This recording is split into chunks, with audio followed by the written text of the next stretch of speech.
I was the drone. Where did you take on your first project where you're like, this thing needs to make some money?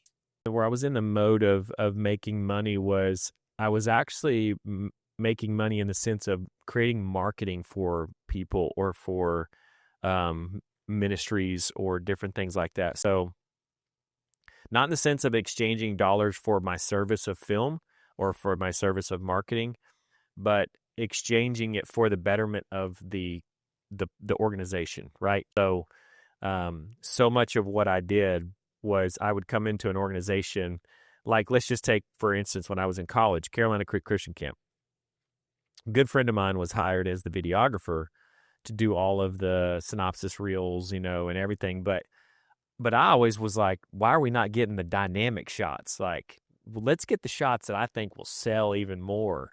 you know, that took me to strapping myself to a zip line harness, climbing a 30-foot pole, and jumping off a pole with the camera in midair, spinning, shooting, filming a shot of another kid coming across while I'm going over him. I mean, like getting those outlandish shots, but are the coolest shots in the world. We didn't have no swing arms. We didn't have no drones. I was the drone.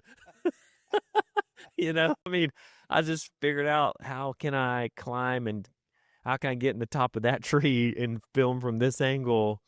Because I knew it would add just such a dynamic value. It would the experience, right? You're selling an experience.